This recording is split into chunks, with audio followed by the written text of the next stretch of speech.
నమస్కారం.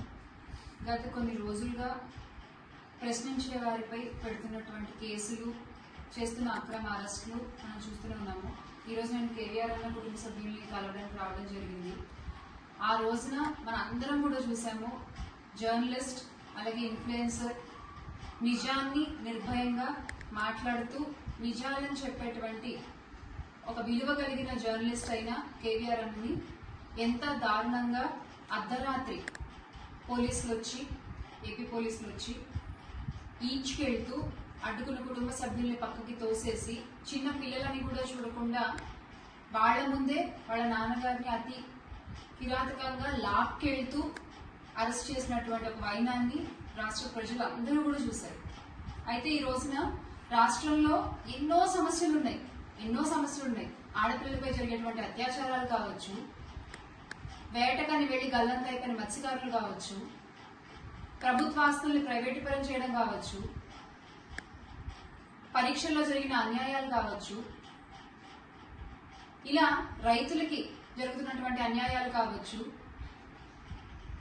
ఇలా ఎన్నో సమస్యలు రాష్ట్రంలో ఉంటే తప్పిపోయిన చిన్న పిల్లలు కావచ్చు, ఇలా ఎన్నో సమస్యలు రాష్ట్రంలో ఉంటే అవన్నీ అర్జెంట్ లేదు, అవన్నీ గాలికి వదిలేసి అవన్నీ పక్కన పెట్టేసి కేవలం ఎవరైతే ప్రభుత్వం చేసేటువంటి అన్యాయాల్ని, అధికారంలో ఉన్నటువంటి ఇప్పటి కూటమి ప్రభుత్వం చేసేటువంటి అన్యాయాల్ని వేలెత్తి చూపిస్తున్నారో వాళ్ళని మాత్రం హుటాహుటిన వాళ్ళు ఎక్కడున్నా సరే, పక్క రాష్ట్రాల్లో ఉన్నా సరే వెళ్ళిపోయి అర్ధరాత్రి పూట అర్జెంటుగా వాళ్ళని అరెస్ట్ చేసే కార్యక్రమాలు పెట్టుకుంటున్నారు. ఇవాళ ఇదే జరుగుతోంది.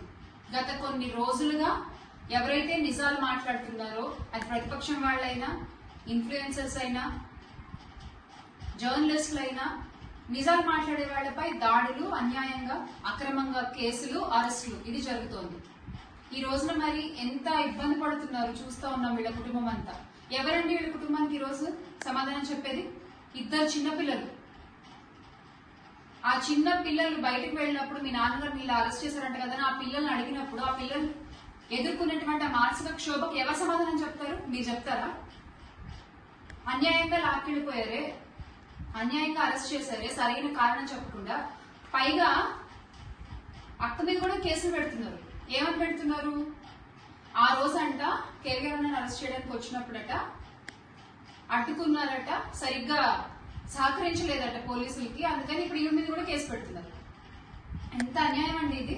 అరే, ఒక భర్తని అర్ధరాత్రి చెప్పా చేయకుండా, ముందస్తు ఇన్ఫర్మేషన్ లేకుండా అరెస్ట్ చేయడానికి వచ్చేస్తే ఎటువంటి భార్య అయినా సరే రెడ్ కార్పెట్ వేసి ఆహ్వానిస్తారా అండి? మీకు కనీసం ఏమైందండి, ఎందుకు తీసుకెళ్తున్నారా నోరు తెచ్చి అడగరా? కారణం కనుక్కోరా?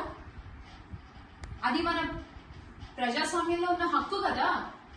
ఎందుకు అరెస్ట్ చేస్తున్నారు, ఎక్కడికి తీసుకెళ్తున్నారు, ఏ కారణం మీద అరెస్ట్ చేస్తున్నారు అని నిజాలు మాట్లాడుకోవద్దు, తెలుసుకోవద్దా? మీ ఇష్టానికి మీరు పోలీసులు వచ్చేసి తీసుకెళ్లిపోతామంటే అలా అడిగినందుకు ఇప్పుడు ఈవిడ మీద కూడా కేసు పెట్టే ప్రయత్నాలు చేస్తున్నారు. ఒక్క మహిళ ఇవన్నీ ఎదుర్కొంటూ పోరాడుతూ ఉంది. మరి ఈ రోజు ఇటువంటి పరిస్థితులు చూస్తే జగన్మోహన్ రెడ్డి గారు కూడా హే రామ్ సేవ్ ఆంధ్రప్రదేశ్ అంటూ ట్వీట్ చేసేటువంటి పరిస్థితి వచ్చింది. ఎవరికి చెప్పుకోవాలో అర్థం కాక దేవుడిని మొదలుపెట్టుకుంటున్నారు. ఏంటి వ్యవస్థలు? జర్నలిజం అనేది 4th ఎస్టేట్ గా ఉంది, కానీ ఈ రోజున అదే జర్నలిజం పర్సనల్ ఎసెట్ అయిపోయింది కొంతమందికి. ఆ పర్సనల్ ఎసెట్ గా ఉండి ఆ జర్నలిజం చేసే వాళ్ళందరికీనేమో పల్లకి మోతలు, అలా కాకుండా మీరు చేసే తప్పులు ఎత్తి చూపించే వాళ్ళకందరికేమో అరెస్ట్. ఇది ఈ రోజున రాష్ట్రంలో జరుగుతుంది. ఒకటి మాత్రం గుర్తుపెట్టుకోవాలి, అది ఏ రాష్ట్రమో, అది ఆంధ్రప్రదేశ్, తెలంగాణ, లేకపోతే ఇంకే రాష్ట్రం అని మాట్లాడట్లేదు. ఒక జర్నలిస్ట్ కి ఈ రోజు జరిగిన అన్యాయం గురించి ఖచ్చితంగా మనం మాట్లాడుకోవాల్సిన పరిస్థితి. ఎవరైతే అధికారంలో ఉన్నారో వాళ్ళందరూ కూడా గుర్తుపెట్టుకోవాలి, ఒక జర్నలిస్ట్ అక్షరానికి మీ అధికారానికి, ఒక జర్నలిస్ట్ కళానికి మీ బలానికి, ఒక జర్నలిస్ట్ గుండె ధైర్యానికి మీ డబ్బుకి మధ్య ఒక యుద్ధం అనేది మొదలైంది. ఈ యుద్ధం చివరికి ఆఖరి చేరేసరికి ఖచ్చితంగా న్యాయమే గెలుస్తుంది, ధర్మమే గెలుస్తుంది అన్న విషయం మీరు గుర్తుపెట్టుకుని వ్యవహరిస్తే మంచిది. ఖచ్చితంగా ఈ విషయం కూడా, కేవీఆర్ గారి అరెస్ట్ కూడా జగన్మోహన్ రెడ్డి గారి దృష్టిలో ఉంది. మీరు ఒక్కళ్ళు కాదమ్మా, న్యాయం వైపు నిలబడి పోరాడే వాళ్ళు ఎప్పుడు ఒకళ్ళు కాదు, ఆ విషయం ఖచ్చితంగా గుర్తుపెట్టుకోండి. మీరు ధైర్యంగా ఉండండి, సరేనా? అందరం ఉన్నాం.